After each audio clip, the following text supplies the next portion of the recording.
아멘, 아멘. 우리는 크리스찬 베이직이라는 책을 계속 통해서 은혜 받고 있는데요.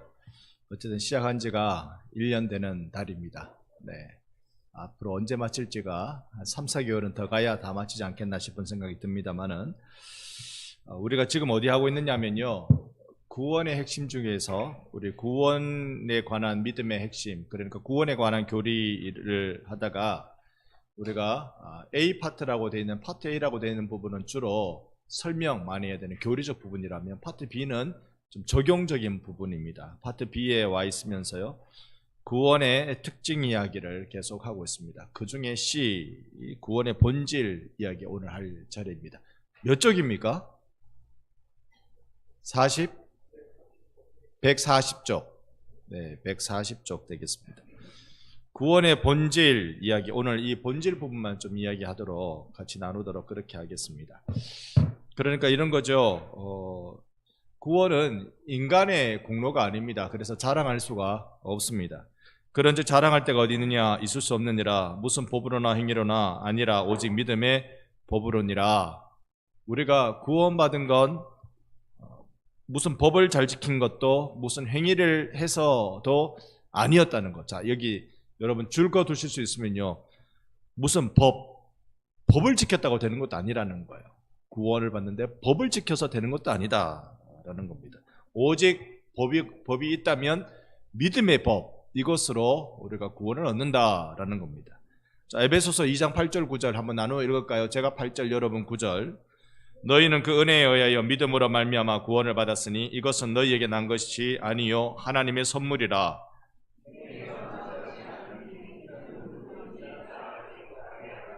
아멘. 우리의 구원은요 행위에서 난 게 아니에요. 그래서 자랑할 것이 없습니다. 자, 여러분 그 정답도 좀 적어 가시면서요.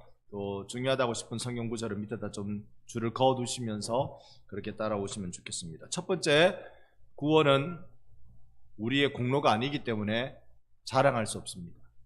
이 자랑할 수 없다는 게 좀 다른 의미지요. 내가 이걸 했기 때문에 내가 구원받았다라고 이렇게 의시될 수가 없다, 그 얘기가 됩니다. 자신의 의를 신뢰할 만한 근거가 있다면 그리스도께서 구원을 이루기 위해 하신 모든 것과 하나님이 그것을 위해 준비하신 모든 것이 다 헛것이다. 내가 구원받을 만한 의를 내 속에서 찾을 수 있다라고 하면 예수께서 괜히 돌아가신 거예요. 그러지 못한다는 것을 이야기하고 있습니다. 그 다음에 율법으로도 얻을 수 없어요. 성경 로마서 3장 28절 같이 읽어봅니다. 그러므로 사람이 의롭다 하심을 얻은 것은 율법의 행위에 있지 않고 믿음으로 되는 줄 우리가 인정하노라. 아멘. 우리가 하나님이 우리를 의롭다 하시는 칭의, 의롭다 하시는 이것이 율법의 행위가 아니라 무엇으로요? 믿음으로 된다. 그러니 그 사람 구원 받았습니까? 안 받았습니까?에 대한 아주 자연스러운 질문이 무엇이겠습니까? 예수님을 믿습니까? 라는 질문이에요. 가장 자연스러운 질문입니다. 옆에 분께 한번 물어봅시다. 댁은 솔직히 예수 믿습니까? 솔직히 예수 믿습니까? 자, 이것이 우리가 구원의 근거, 예수 믿는 거, 그게 구원의 근거라는 말씀입니다. 이건 유대인이나 이방인이나 모두에게 적용됩니다. 율법 붙들고 조상 대대로 살아온 유대인이나 율법 없이 살아온 모든 이방인이 있느나 다 적용됩니다. 여기에 유대인과 이방인이라고 얘기하면 우리는 어느 쪽에 있을까요? 우리는 어느 쪽이죠? 이방인이죠. 그죠? 우리는 혈통적 유대인이 아닙니다. 우리는 이방인임에도 불구하고 우리가 구원 얻은 건 율법 때문이 아니었다. 율법 때문이 아니었다. 율법을 그러면 폐하는 것이냐? 아니다. 율법을 세운다라는 겁니다. 3장 31절 같이 읽어봅니다. 그런즉 우리가 믿음으로 말미암아 율법을 파기하느냐? 그럴 수 없느니라. 도리어 율법을 굳게 세우느니라. 아멘. 자, 우리가 이 앞부분에 봤을 때 율법으로 얻을 수 없다 그랬어요. 율법으로 얻을 수 없다라고 했으니까 또 여러분 계란 사러 가기 전에 제가 이렇게 좀 앞에 나와야 되겠습니다. 율법으로 이룰 수 없다고 했으니까 율법은 필요 없는 게 돼버리잖아요. 우리의 구원에서. 여러분, 우리의 구원에 율법이 필요합니까? 이게 사실 우리나라 교회가 처음으로 받아들일 때 어디에서부터 그렇게 됐는지 모르지만 주일 범하면 지옥 가는 분위기가 돼버렸어요. 여러분, 그런 거 신앙생활 오래 하신 분은 이거 이해하실 거예요. 주일 범하면 지옥 가는 분위기예요. 11조 안 하면 망합니다. 이거는 전도가 최고. 여러분, 오늘 지금 공부하고 있는 거 이거 좀 잊어버리고 이렇게 한번 생각해 보세요. 오전에 잠깐 일반은총, 특별은총 잠깐 말씀드렸지만 예수님을 믿고 내가 구원받는 것도 중요하고요. 예수 믿는 사람으로 살아서 이 땅을 하나님 땅 만드는 것이 중요합니다. 맞죠? 어느 게 더 중요합니까? 더 중요한 걸 따로 따질 수가 없어요. 예수 믿고 내가 구원받는 게 중요하고요. 구원받은 내가 이 땅을 예수가 주인 되시도록 만들어가는 것 중요한 일입니다. 그러니까 주의를 지키는 것, 안식일을 지키는 것만큼이나 중요한 것은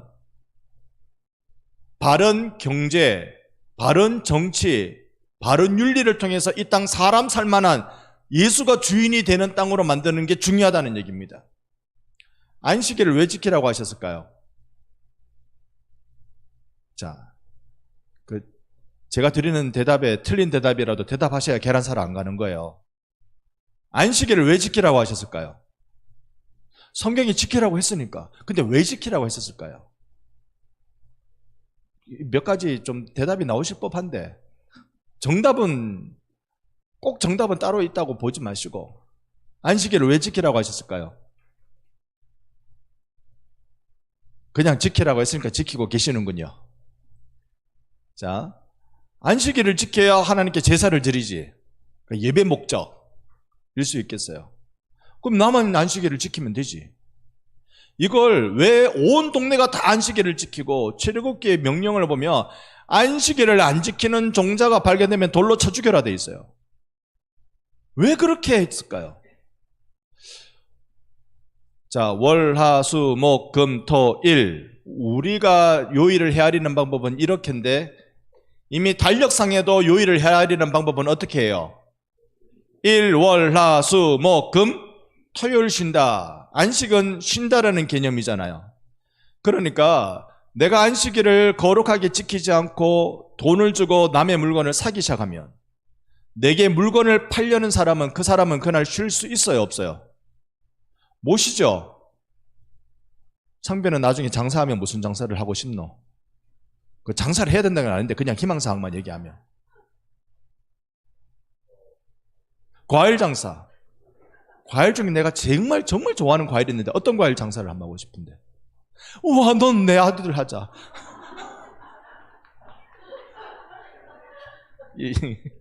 내 아들이 박수 쳤다. 너 내 아들 하자. 과일 중에 사과가 최고지. 사과 주면서 사과할 수도 있고, 그지? 사과가 최고지. 그런데 내가 주일날, 구약으로 치면 안식일날 사과가 되게 먹고 싶어가지고 나가서 사과를 5,000원치 살라 손 치면 이 창배 학생은 안식일날 쉴 수 있는 권리를 나 때문에 빼앗기죠. 장사하는 입장에서야 손님 있다면요 어떻게 문을 닫을 수 있습니까? 오늘날 주일날 문 닫고 신앙생활 하시는 분들 여러분 대단하다고 여겨주셔야 돼요. 내가 그 사람이 쉴 수 있는 권리를 내가 이제 소비한다고 돈을 쓰면 그 사람은 그날 못 쉬는 거예요. 안식일을 우리가 왜 거룩하게 지키라고 합니까? 다른 사람이 쉴 수 있는 권리를 빼앗지 말라는 거예요. 근데 오늘날 이 안식일을 거룩하게 지키면 이 나라의 경제가 잠시 하루를 멈춥니까?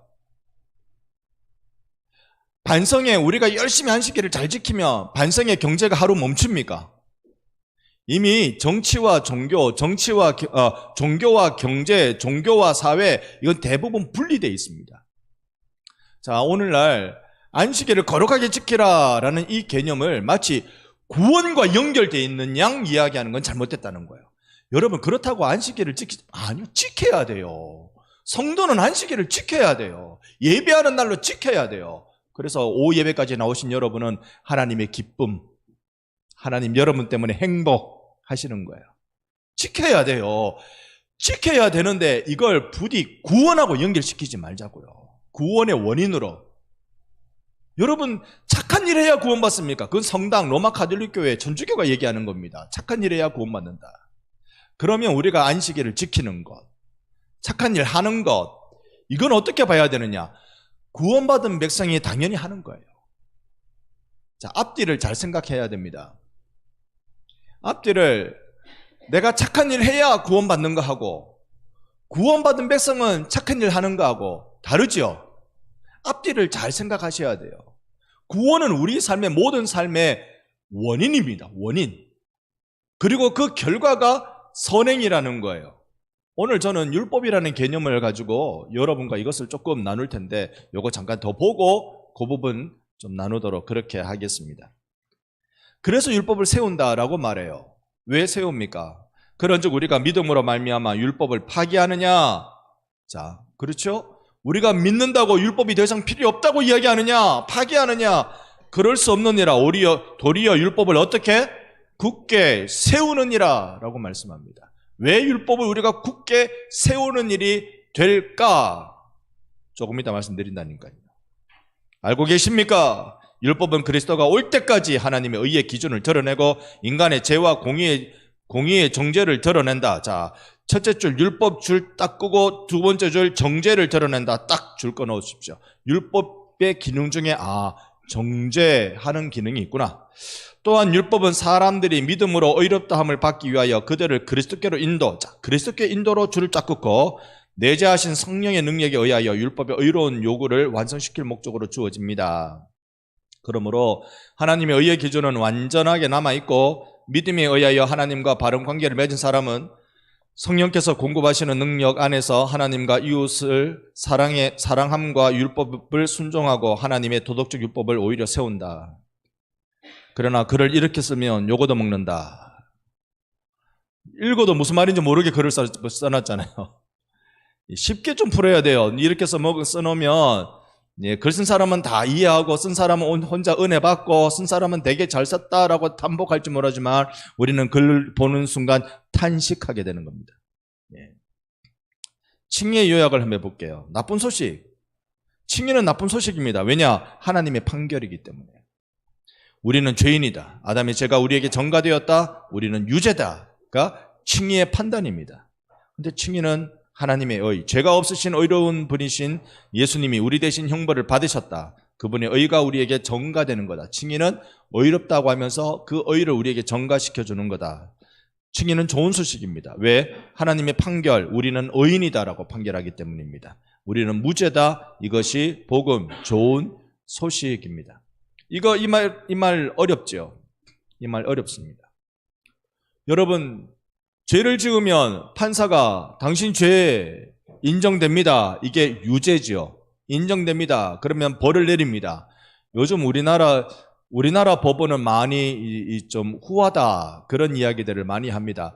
지은 죄만큼 벌값이 그만큼 나오지는 않는다. 세상에 사람의 생명을 빼앗아도 무기징역 나오기가 어려운 게 우리나라 법입니다. 그 사형제도는 혹시 없어지는 거 그것을 또 찬성하는 분위기가 될 수 있다면 그럴 수도 있겠는데 사람의 목숨을 의도적으로 빼앗았는데 그 사람에게 무기징역을 주지 않는다. 그건 저는 용납하기 어렵습니다. 실수로 그렇게 과실질사면 그건 다른 이야기지만 의도적으로 상대방의 목숨을 빼앗았으면 그 사람은 죽을 때까지 감옥소에 처박아 넣어야 되는 거예요. 저는 그게 맞다고 생각합니다.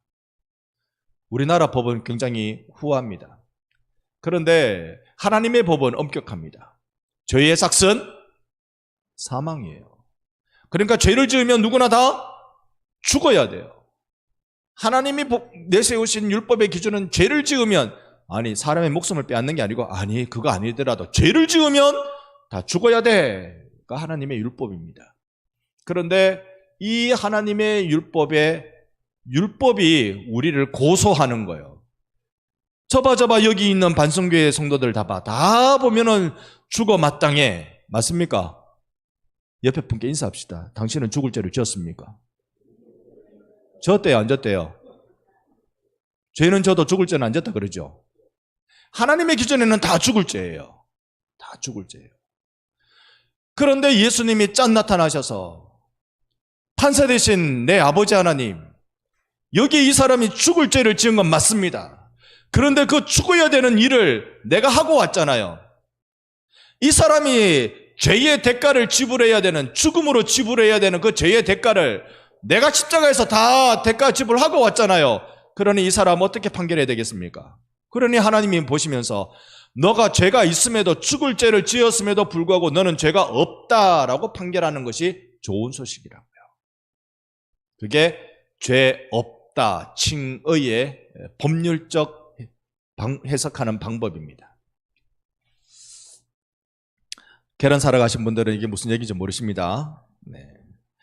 좋은 소식을 전하기 위한, 이거는 좀 얘가 글을 좀 거시기 위해서 이해를 넘어가도록 하겠습니다. 교훈을 같이 읽어봅니다. 시작. 그리스도의 십자가를 통하지 않고는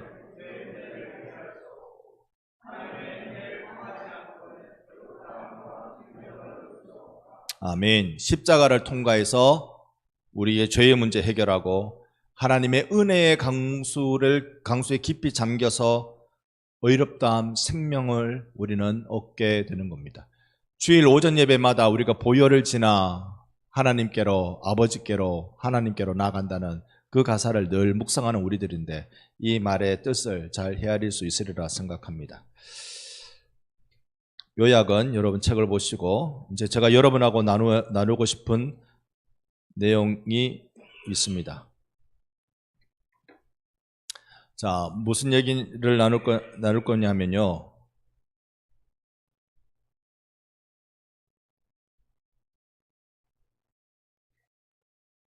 율법에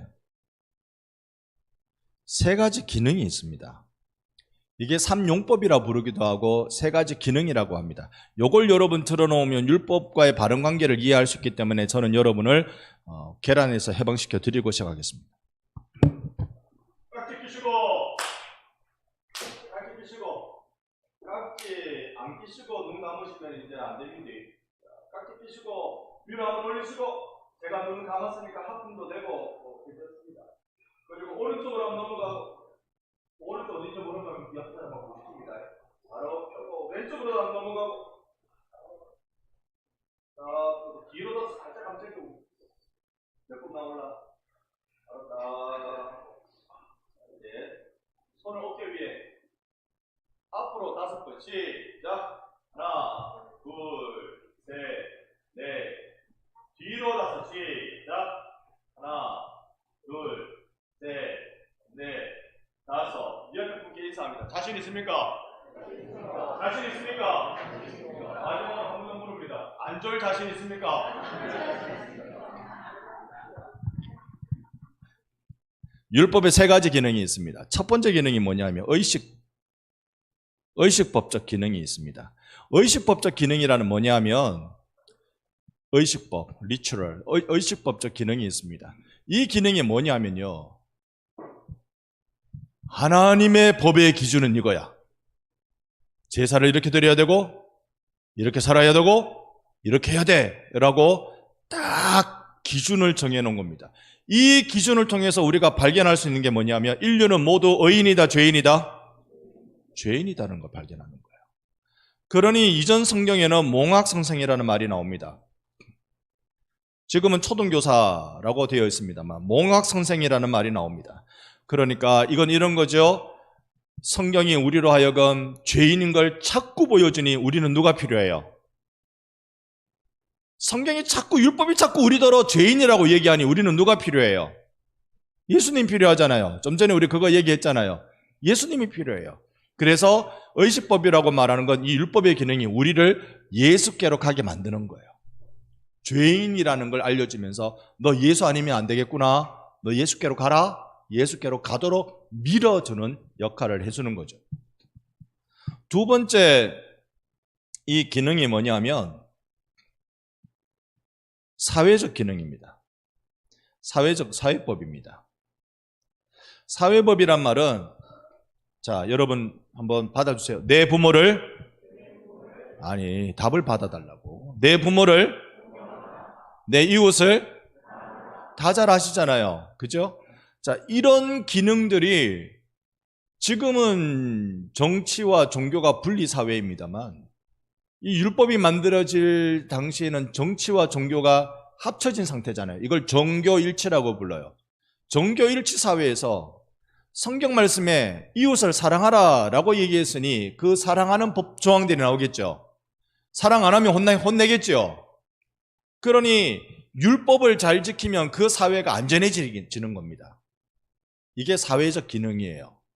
율법을 잘 지키는 것을 통해서 그 사회가 안전하게 돌아갈 수 있는 겁니다. 여러분, 이스라엘 사람들이 참 나빠요. 하나님으로부터 시내산에서 율법을 받았습니다. 그 율법에 보면 하나님이 몇 가지 이런 시민법적 기능을 말씀하세요. 이걸 딱 나눌 수는 없어요. 율법에 이거는 시민법이다, 이거는 의식법이다. 그렇게 정확하게 나눌 수는 없어요. 그러나 그런 기능을 우리가 엿보는 건데요. 시민적, 사회적 이런 법의 내용들을 우리가 좀 볼 수 있습니다. 안식일을 지켜라. 우리로 치면 공휴일이에요. 그죠? 여러분 요즘 일주일에 며칠을 쉽니까? 너희들은 일주일에 며칠 쉬니? 우리 두 개 다 하면 4일이다. 좋겠다, 4일 쉬면. 일주일에 2일 쉽니다. 여러분은 일주일에 2일 쉽니까? 아닌데요, 난 자주 쉬는데요. 우리가 사실 일주일에 하루는 꼭 쉬었습니다. 달력도 만들면 일주일에 하루는 빨간색으로 탁 표시해 놓습니다. 이게 공적으로 휴일을 만들어 주니까 쉬지, 공적으로 휴일 안 만들어 주면 남의 집 종살이 하는 사람 쉴 수 있어요, 없어요? 없어요. 안식일날 너의 집에 종마저도 쉬게 하라 그래요. 이걸 이렇게 율법적 기능으로 딱 만들어 주니까 그 사회가 살만한 사회가 되는 거예요. 그래서 이런 기능을 사회적 기능, 시민법적 기능이라고 그렇게 말합니다. 우리가 목사는 그럴 수 없지만 성도 여러분들이 정치활동 많이 해야 되는 이유도 여기에 있습니다. 성경적 가치를 세상 가운데 실현하기 위해서 여러분들이 정치 지도자가 될 필요도 있어요. 안식일을 거룩하게 지켜라는 개념을 빨간 날 안 지키면 이런 개념이라기보다 모든 일하는 사람들의 실 권리를 확보해 주는 것으로 그렇게 실현시키는 그런 게 필요합니다. 이자, 여러분 대출 받아보셨습니까? 칼빈은요, 칼빈 시대에도 아니면 이전에 느헤미야, 에스라 성경을 읽어봐도 그렇지만요, 없는 사람은 돈 빌려야 삽니다. 맞죠? 돈 빌려야 삽니다. 그러면 성경은 돈을 빌려주면 이자를 받으라, 받지 말라? 받지 말라 했어요. 그런데 그 당시에 엄청난 고리대금이 또 유행했어요. 우리 최 집사님이 한 50억이 있다. 좋겠네. 나 좀 1억만 빌려주시오. 그러면 그 다음에 나오는 이야기가 뭡니까? 그럼 이자가 얼마? 아니, 이자 없이 그냥 빌려주시오. 그냥 나 빌려주면 정신이 나간 사람이라. 안 빌려줘. 내가 그 1억 없으면 당장 먹고 살기 어려운, 1억은 너무 많구나. 100만 원만. 그래도 그거 먹고 살려면 그 100만 원이 나는 필요한데 안 빌려줘요. 칼빈 시대 때 어떻게 한 줄 아세요? 이 고리대금이 많았고 고리대금 때문에 서민들이 너무나도 있는 조금밖에 없는 재산마저도 박탈당하니까 소비를 위한 대출은 이자 받지 마라. 서민들은 소비를 위한 대출을 하잖아요. 거긴 이자 받지 마라. 당시 제네바시에 거의 뭐 제왕적 역할을 했다고 봐도 과언이 아니니까 생산을 위한 대출은 이자 받아라. 그건 기업활동이잖아요. 당시에 이제 소상공인들이 많이 발달하던 그런 시기였기 때문에 그런 사람들 사업 한번 해보려면 대출 왕창 받아야 되거든요. 그럼 이자를 받아라. 여러분, 그러면 소비를 위한 대출은 이자 받지 마라. 일단 좋잖아요. 좋잖아요. 목사는 은행 가도 돈도 안 빌려주지. 근데 그 좋잖아요. 그 다음에 생산을 위한 이자는 어느 정도 받으면 될까요? 몇 프로 정도면 좀 안심 놓고 쓰겠다. 생산을 위한 이자. 자기가 사업을 하거나 땅을 사거나 그러니까 논밭을 사기 위해서 몇 프로 정도 받으면 될까요? 우리 교인들이 전혀 동거래를 안 하시는가 보다. 관심이 없다. 지금 다시 계란 사러 갔다 지금. 관심이 없다. 칼빈은요 5%를 넘기지 마라 그랬어요. 칼빈은 이렇게 얘기하면 제네바 시에는 거의 법입니다. 칼빈의 위치는 5%를 넘기지 마라. 그러니까 제네바 시가 하나님이 통치하는 도시, 신정도시라고 그렇게 부를 수 있는 거예요. 이런 역할을 누가 하느냐? 이제 그리스도인인 여러분들이 정치계에서 경제계에서 이런 역할을 해야 된다고요. 하셔야 된다고요. 하나님이 여러분에게 왜 그런 길을 열어주실까요? 이런 것을 통해서 사람 살만한 땅으로 만들어가라고. 그 도시 예수 믿는 사람을 만들어가라는 것도 교회의 중요한 사명이고, 교인들로 중요한 사명은 그 지역에 사람 살만한 땅으로 만들어가는 게 중요한 사명이라는 거예요. 이거 하라고 말씀하시는 거죠. 사회적 기능입니다. 마지막 세 번째, 윤리적 기능입니다. 윤리적 기능이라는 말은 이게 곧 성화하고 연결되는데요. 내가 이제 예수님을 믿었어요. 그러면 이제 내가 율법을 뭘로 받아들입니까? 하나님이 나에게 하라고 하신 말씀으로 받아들이기 시작하는 거예요. 그때서야 안식일을 거룩하게 지키라, 거룩하게 지키려고 힘쓰는 거예요. 그때서야 내가 이 경제 원리나 정치 원리나 성경에 나타난 이 원리를 하나님 섬기는 자의 입장으로 감당하려고 하는 거예요. 하나님을 사랑하라, 이웃을 사랑하라, 이걸 실천해 나가려고 하는 거예요. 그래서 이 율법은 성도들로 하여금 더욱더 경건하게 살게 만들어주는 거예요. 이전의 율법은 율법을 안 지켰기 때문에 너 죄인이야 라고 정죄의 기능을 갖고 있더니, 이게 그리스도인들에게 율법이 작용될 때는 나로 하여금 하나님 사랑하게, 이웃 사랑하게 만들어주는 성화의 기능을 갖고 있더라는 겁니다. 그래서 이 윤리법, 성화의 법이 율법을 세운다는 거예요.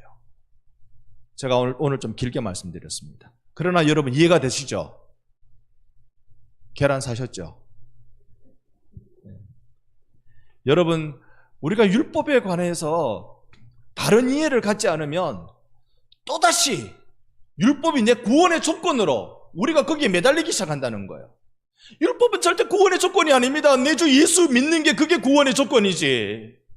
내 주 예수 믿는 거 외에 우리가 구원받는데 다른 데 필요한 게 뭐가 있습니까? 하나도 없습니다. 하나도 없습니다. 안식일을 지켜야 구원받는다고요? 이단입니다. 그렇게 말하면. 여러분, 죄를 지으면 어디 갑니까? 딱 두 군데만 간다 말씀드렸습니다. 죄를 지으면 하나는 교도소. 죄를 지으면 교도소 가야지. 두 번째는 죄를 지으면 어디 가요? 교회 와야 돼, 교회. 죄인들이 득실득실거리는 것이 교도소하고 교회라는 거 여러분 아세요? 그러니까 우린 죄인이잖아. 죄인이 아닌 것 같은 이런 껍질을 만들고 다녀서 그렇지. 우린 죄인이잖아요. 우리의 이 모습이 예수 만나면, 그래서 이제 이 법을 지키려고 한단 말입니다. 그게 율법을 세운다는 겁니다.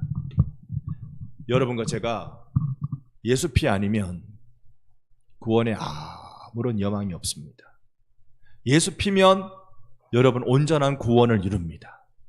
온전한 구원을 이룬 여러분께서 예수님의 말씀, 예수님의 마음을 익히고 배워 사랑으로 섬겨나갈 때 여러분은 성화의 삶을, 이 땅은 사람 살만한 땅으로, 예수가 주인 되시는 땅으로 바뀌어줄 것이니 함께 우리 손 맞잡고 이 거룩한 일을 함께 해나갈 수 있기를 예수님 이름으로 축복합니다.